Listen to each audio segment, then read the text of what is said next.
Muy buenas noches, mi nombre es Rogelio López Sánchez, soy estudiante de la Ingeniería Interiomática y me es un gusto poder presentar para ustedes y espero que me retroalimenten en cuanto a mi trabajo sobre el modelo de vinculación neoliberal con el fenómeno globalizador.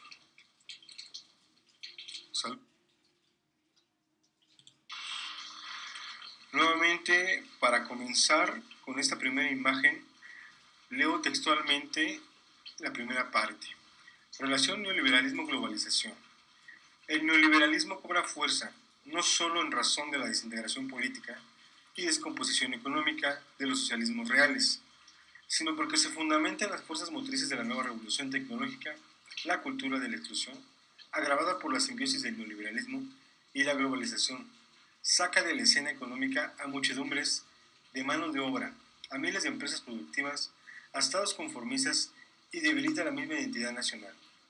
Somos mundos y países tan diferentes y tan distanciados cultural y económicamente que solo una vía no nos podría congregar a todos. Lo importante es que haya creatividad sin imperios ideológicos. Quiero decir que si no entramos en el modelo económico de la globalización basada en el neoliberalismo, no podemos crecer como nación.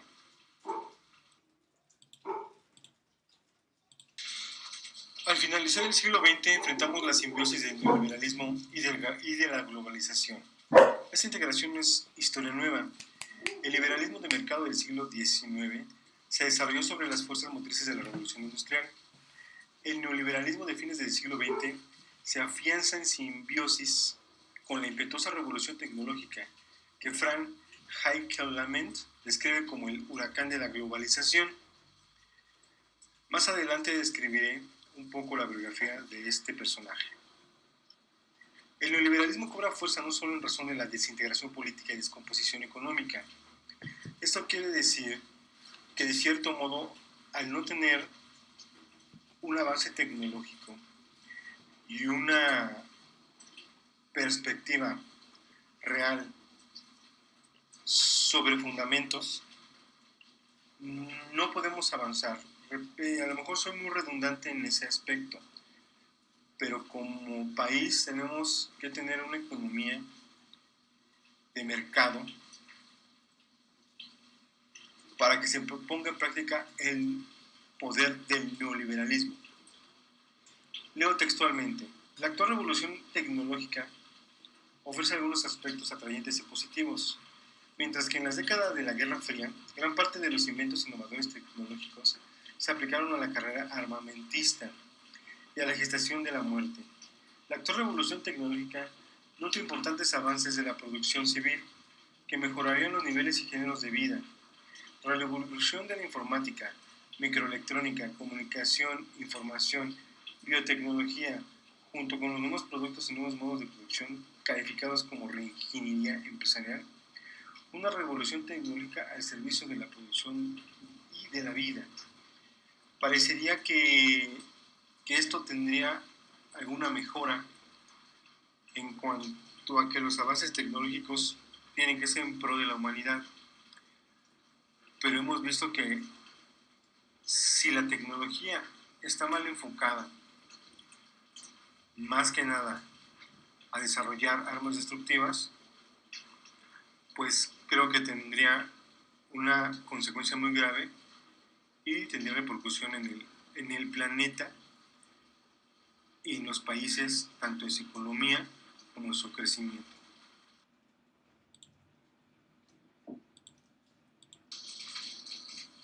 En esta cuarta imagen se ven algunos aspectos positivos, tal como lo ha descrito el gran economista Joseph Schumpeter. Disculpen la pronunciación. Las revoluciones tecnológicas aparecen en la historia como un proceso de destrucción creativa. Los nuevos inventos e innovaciones generan la desaparición de modos de producción obsoletos y el desalojo de factores de producción menos eficientes, entre ellos una gran parte de la mano de obra. Al darse actualmente la simbiosis de este proceso de destrucción creativa, llamémosle o se le llama globalización, con las normas de eficiencia y competitividad, ventajas competitivas. Esto se entiende que de cierto modo, al tener un avance tecnológico en cuanto a la industria, nos ahorra dinero, tiempo y de cierto modo esfuerzo. A lo mejor es contraproducente, pero todo viene de ideas de carácter humano y social, que son ideologías que florecen en los periodos neoclásicos neoliberales, como el modelo keynesiano. Este modelo keynesianismo o keynesiano es una de las teorías económicas más conocidas. Su principal característica es que apoya el intervencionismo como mejor manera de salir de una crisis. Como tal, es una disciplina económica que produjo una auténtica revolución. Como tal, quita modelos económicos clásicos para poder darle solución al capitalismo y poder moldear un modelo económico más actual.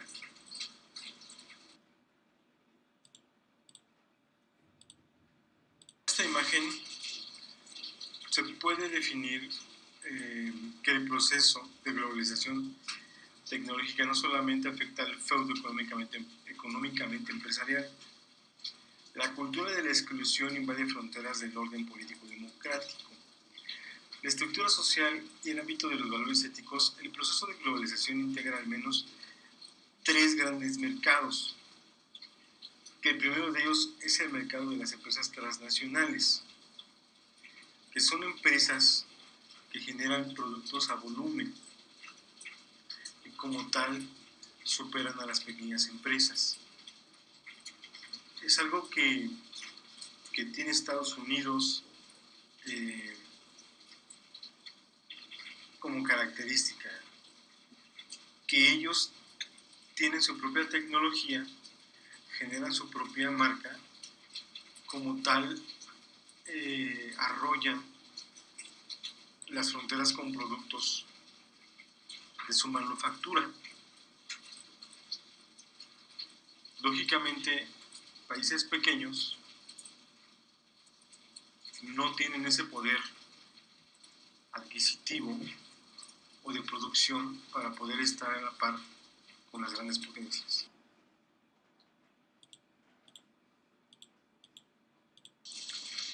En este segundo mercado hablamos de las grandes empresas y de los grandes bancos comerciales que como tal se sitúan en el top en la bolsa de valores, ya que diariamente se movilizan trillones de dólares. Son transferencias bancarias internacionales que es el resultado de muchas divisas, de manipulación, de mucha producción y que genera mucho dinero, y como tal es un modelo económico creado en Estados Unidos.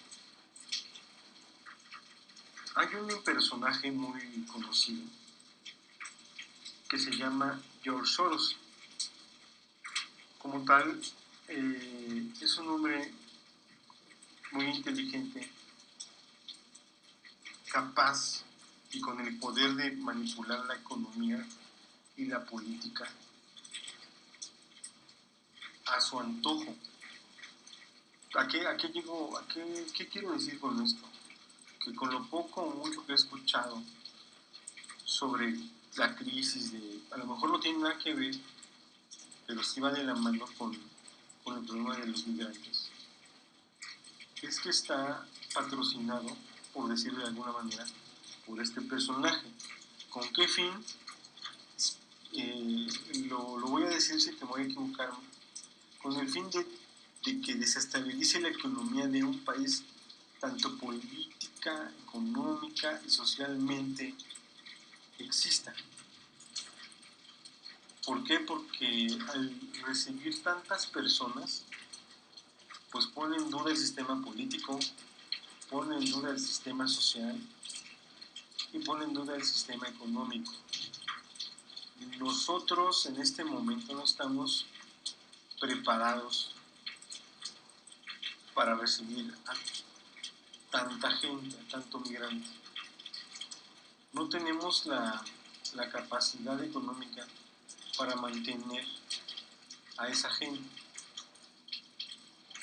Como tal, me salió un poco el contexto, pero creo que sí se me hizo importante tomarlo en cuenta y externarlo.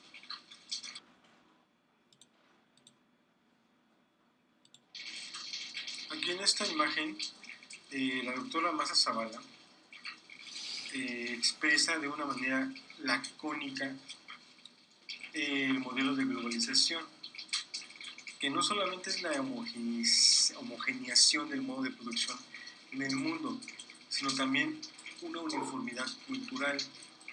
Esto quiere decir que debemos de tomar patrones de comportamiento de otras naciones.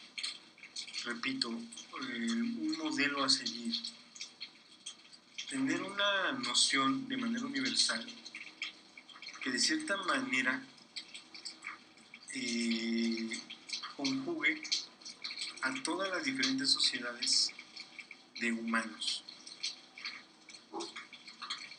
para que exista un solo sistema, ya sea de comunicación mundial, y podamos entender a su vez también el sistema político de esa nación, cuál es su democracia, cómo ver la manera de que trascienda de persona a persona. Todo tiene que tener una razón. Parecería que la globalización está consumiendo a los pequeños países, pero no. Es un modelo que se debe de tomar tanto económicamente y políticamente, porque no podemos quedarnos estancados. Tenemos que estar a la par con las potencias y tomar lo mejor de cada país y basarnos en alguno de sus modelos. Como repito, al final de cuentas todo tiene una razón de ser. Tal vez no estoy leyendo textualmente mi trabajo, pero es mi punto de vista muy particular. Este ensayo trata de clarificar su posición frente al neoliberalismo. Reconocen los aportes positivos de la globalización y de los programas de ajuste estructural al mismo tiempo que evalúan que son mayores de los desequilibrios económicos, políticos, sociales y culturales, y sobre todo los ajustes humanos de este neoliberalismo. El neoliberalismo, tal como se entiende en América Latina, es una concepción radical del capitalismo que atiende a absolutizar el mercado hasta convertirlo en el medio, el método y el fin de todo comportamiento humano inteligente y racional. Según esta concepción, están subordinados al mercado la vida de las personas, el comportamiento de las sociedades y la política de los gobiernos. Este mercado absoluto no acepta regulación en ningún campo, es libre sin restricciones financieras, laborales, tecnológicas o administrativas como lo vimos en otros países o en las diapositivas o imágenes anteriores. Como tal hay un cierto monopolio. ¿Por qué? Porque ya estamos entrando a el neoliberalismo desde América Latina.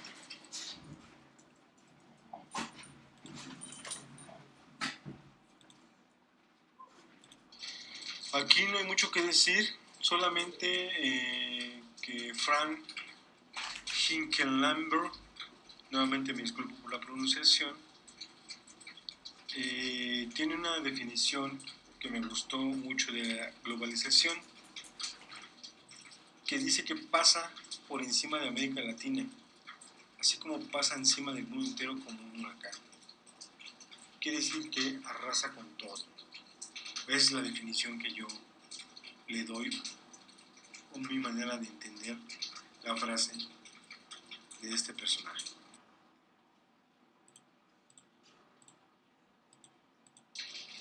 El neoliberalismo es una concepción radical del capitalismo que tiende a absolutizar el mercado hasta convertirlo en el medio del método y el fin de todo comportamiento humano inteligente y racional. Como tal, sabemos que este tipo de definiciones, para mi punto de vista, son muy rebuscadas, pero va muy de la mano con la globalización. Como dice aquí en el segundo párrafo, en América Latina la globalización acentúa esta estagnación. ¿Qué tenemos por estagnación? Que es un ciclo económico marcado por el crecimiento económico de 1% por año. Vuelvo a repetir, son como tal términos a lo mejor muy rebuscados, pero intento de cierto modo que se entienda. Como tal me fui comencé desde un contexto general, paso por América Latina y quiero continuar, o mi ensayo continúa o termina ya de lleno con la relación o simbiosis del neoliberalismo y globalización en México. En este apartado entraremos en materia sobre la relación neoliberalismo y globalización, ya basada en el modelo que tomó México. ¿Ok? El Estado neoliberal en México, 1982 al 2000, nos dice que a partir de 1982 y durante 3 administraciones se aplicó en México el proyecto neoliberal, que se tradujo en el abandono del Estado interventor, así como su responsabilidad social. Además, se reemplazó el modelo de industrialización sustantiva de imparticiones, quiere decir que hacia adentro, por la liberación y desregulación industrial, comercial y financiera hacia afuera, a diferencia de antaño, o sea que se rompieron viejas costumbres y como tal se dio prioridad al capital financiero o inversión de capital que produjera, que fuera productivo. Como tal, se tomaron y se aceptaron directrices del Banco Mundial y del Fondo Monetario Industrial para que se comenzara a generar como tal importaciones y se pudiera combatir la pobreza extrema. Como tal, todavía se tenía en ese entonces y se basaron en el modelo keynesiano, tomando en cuenta que al tener una disminución del gasto público afectarían al cooperativismo y al control clientelar. Es cierto modo lo que yo entiendo sería como que se comenzó a romper un paradigma como tal. El primer gobierno neoliberal fue con el presidente Miguel de la Madrid Hurtado, que en 1982, en un diciembre, asumió la presidencia. En un severo contexto de crisis económica, él intentó resolver problemas coyunturales como la nacionalización de la banca, que su antecesor realizó, y como tal tuvo que soportar una crisis estructural de la economía mexicana centrada o concentrada en la crisis agrícola, en una desarticulación industrial, así como un déficit de la balanza de pagos, la déficit distribución del ingreso, y como tal, al tener el mandato en ese periodo, tuvo que hacer frente a la recesión económica de 1982 con una disminución del PIB del menos 0.2%. Incrementó precios y tarifas del sector público y esto trajo consigo el elevado déficit de la balanza comercial y por tal motivo la deuda pública se acrecentó. El segundo modelo o el segundo gobierno neoliberal fue presidido por el presidente Carlos Salinas de Gortari de 1988 a 1994. Como tal, él intentó de una manera radical una recuperación económica. Si bien recordamos muchos spots televisivos en donde se promocionaban productos por la apertura de los mercados.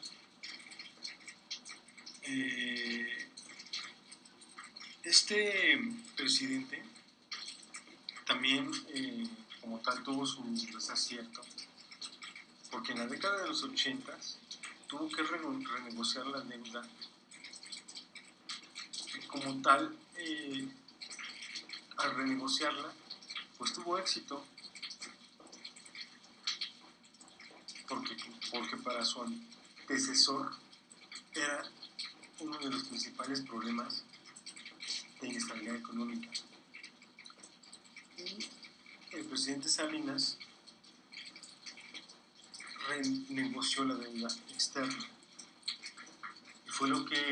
Y al renegociarla y tener éxito, fue lo que nos permitió el crecimiento como país en la segunda mitad de los 80s.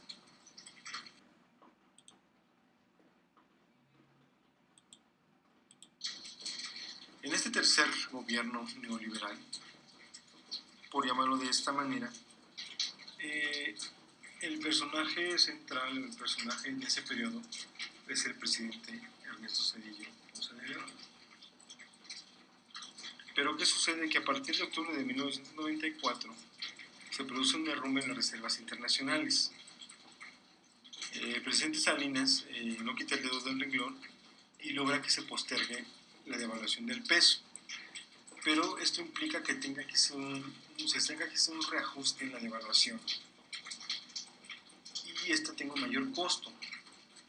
A este error se le conoce como el error de diciembre. Hay un personaje que es José Serra Puche.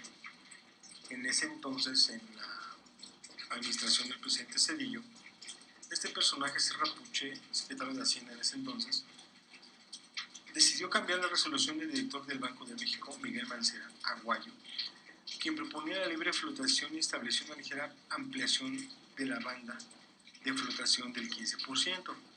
Sin embargo, se hizo del conocimiento de los empresarios miembros del Comité de Seguimiento del Pacto la difícil situación de las reservas internacionales. Filtrada la información, hubo compras masivas y especulativas de dólares. La devaluación fue provocada por la fuga de capitales. Era que cuando yo estaba en la escuela, pues escuchaba que había que comprar dólares, ¿no? Estaba como muy de moda.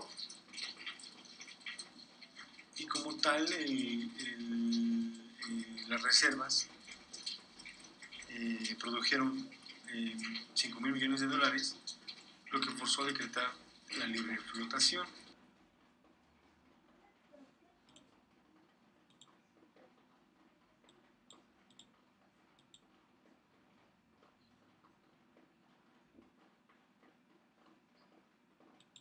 Aquí como tal, para no caer en parafrasear ni caer en contextos que se hacen más rebuscados, y a manera de conclusión,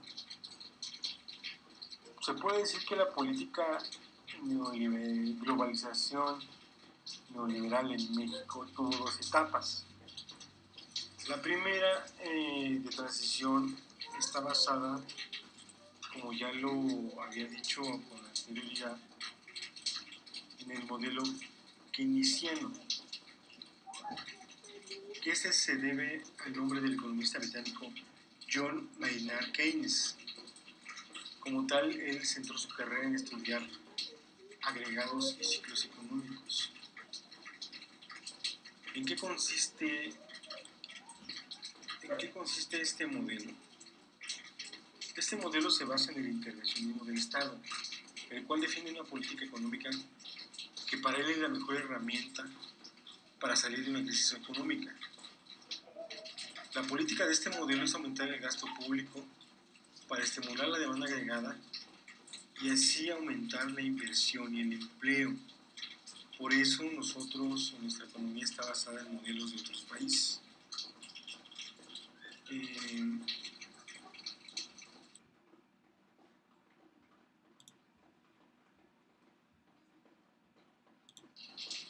La segunda fase de este modelo, de esta relación de globalización y neoliberalismo, su principal objetivo es la estabilización de precios, y esta se concreta con el gobierno de Carlos Salinas de Gortari. ¿Por qué? Porque él ayuda o amplía la apertura del mercado global con el famoso Tratado de Comercio. Como tal, desde el gobierno de Miguel de la Madrid hasta el gobierno de Salinas de Gortari, pues el crecimiento económico está en aumento por la inversión extranjera. Como tal, viene acompañado de una apertura económica en donde debemos de tener una política monetaria restrictiva. Se debe de darle prioridad a empresas privadas para que se pueda tener un ajuste económico y no se repita de nuevo la historia. Como tal, la relación que existe como tal, pues es complicada, ¿no? A mi parecer hay muchos términos, hay mucha información, mucha historia, pero en mi opinión personal pienso que debemos de entender un poco, pero desde la raíz, desde el origen. Desde el siglo pasado existe el neoliberalismo y como tal la globalización. Lógicamente que se deriva ya de varios modelos, ya de varias administraciones, y como tal en uno de mis trabajos pongo qué tan globalizados estamos, o qué por ejemplo puedo poner de globalización más práctico. Si una persona se encuentra sentada tomando café en Starbucks con una playera de un equipo europeo y esperando que le sirvan sushi, cuando anteriormente ibas a una lonchería y pedías un café con leche y un pan. Siento que ese es un claro ejemplo de qué tan globalizados estamos como nación. Me despido, a lo mejor me extendí mucho, espero que hayan entendido mi aportación y saludos.